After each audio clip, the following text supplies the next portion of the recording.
एक अखबार वाला प्रातःकाल लगभग 5 बजे जिस समय अखबार देने आता था, उस समय रमेश बाबू उसको अपने मकान की गैलरी में टहलते हुए मिल जाते थे। प्रतिदिन वह रमेश बाबू के आवास के मुख्य द्वार के सामने चलती साइकिल से निकलते हुए अखबार फेंकता और उनको नमस्ते बाबूजी बोलकर अभिवादन करता हुआ फर्राटे से आगे बढ़ जाता था।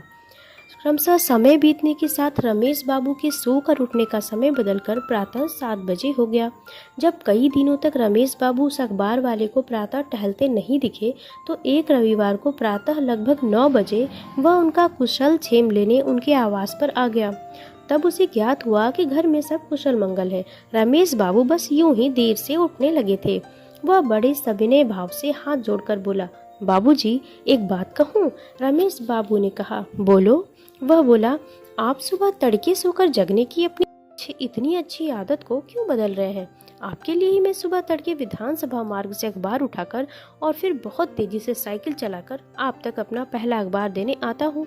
सोचता हूँ कि आप प्रतीक्षा कर रहे होंगे। रमेश बाबू ने विस्मय से पूछा, अरे तुम विधानसभा मार्ग से अखबार लेकर आते हो इतनी दूर से? हाँ, सबसे पहला वितरण वहीं से प्रारंभ होता है, उसने उत्तर दिया। तो फिर तुम जगते कितने बजे हो? रमेश बाबू ने पूछा। 2:30 बजे। फिर 3:30 तक वहां पहुंच जाता हूँ। फिर? रमेश बाबू ने जानना चाहा। फिर लगभग 7 बजे अखबार बांटकर घर वापस आकर सो जाता हूँ। फिर 10 बजे कार्यालय।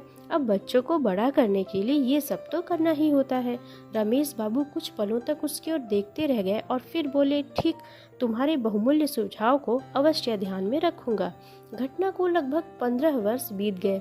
एक दिन प्रातः 9 बजे के लगभग वह अखबार वाला रमेश बाबू के आवास पर आकर एक निमंत्रण पत्र देते हुए बोला, बाबूजी बिटिया का विवाह है, आपको सपरिवार आना है।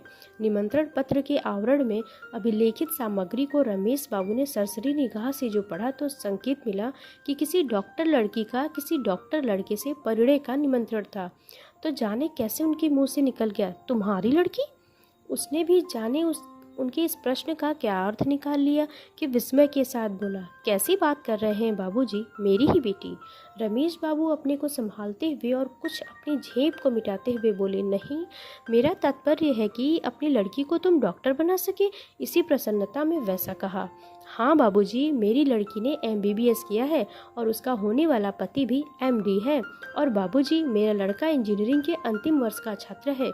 रमेश बाबू किंग कर्तव्य विमूढ़ खड़े होकर सोच रहे थे कि उससे अंदर आकर बैठने को कहूँ कि न कहूँ, कि वह स्वयं बोला, अच्छा बाबूजी अब चलता हूँ, अभी और कई कार्ड बांटने हैं, आप लोग आइएगा अवश्य। रमेश बाबू ने फिर सोचा, आज अचानक अंदर बैठने को कहने का आग्रह मात्र एक छलावा ही होगा, अतः औपचारिक नमस्ते कहकर उन्होंने उसे विदाई दे दी। इस घटना के 2 वर्ष के बाद जब वह पुनः रमेश बाबू के आवास पर आया तो ज्ञात हुआ कि उसका बेटा जर्मनी के किसी नामी कंपनी में कहीं कार्यरत था। उत्सुकतावश रमेश बाबू ने उससे प्रश्न कर ही डाला कि आखिर उसने अपनी सीमित आय में रहकर अपने बच्चों को वैसी उच्च शिक्षा कैसे दे डाली। उसने कहना शुरू किया, बाबूजी इसकी बड़ी लंबी कथा है, फिर भी कुछ आपको बताया देता हूँ। अखबार नौकरी के अतिरिक्त भी मैं खाली समय में कुछ न कुछ कमा लेता था। साथ ही अपने दैनिक व्यय पर इतना बड़ा अंकुश कि भोजन में सब्जी के नाम पर रात में बाजार में बची खुची कद्दू, लौकी, बैगन जैसी मौसमी सस्ती मद्दी सब्जी को खरीद कर घर लाकर बनाई जाती थी। एक दिन मेरा लड़का परोसी गई थाली की सामग्री देखकर रोने लगा और अपनी माँ से बोला, ये क्या रोज बस वही कद्दू, बैगन, लौकी, तोरई जैसे नीरस सब्जी, रूखा सूखा खाना, ऊब गया हूँ इसे खाते खाते। अपने मित्रों के घर जाता हूँ तो वहाँ मटर पनीर, कोफ्ते, दम आलू आदि, और यहाँ की बस क्या कहूँ। मैं सब सुन रहा था तो रहा न गया और मैं बड़े उदास मन से उसके पास जाकर बड़े प्यार से उसकी ओर देखा और फिर बोला, पहले आंसू पोंछ फिर मैं आगे कुछ कहूँ। मेरे ऐसा कहने पर उसने अपने स्वयं आंसू पोंछ लिए। फिर मैं बोला, बेटा सिर्फ अपनी थाली देख, दूसरे की देखेगा तो तेरी अपनी थाली भी चली जाएगी, और सिर्फ अपनी ही थाली देखेगा तो क्या पता कि तेरी थाली किस स्तर तक अच्छी होती चली जाए। इस रूखी सूखी थाली में मैं तेरा भविष्य देख रहा हूँ, इसका अनादर मत कर। इससे जो कुछ भी परोसा गया है उसे मुस्कुरा कर खा ले। उसने फिर मुस्कुराते हुए मेरी ओर देखा और जो कुछ भी परोसा गया था खा लिया।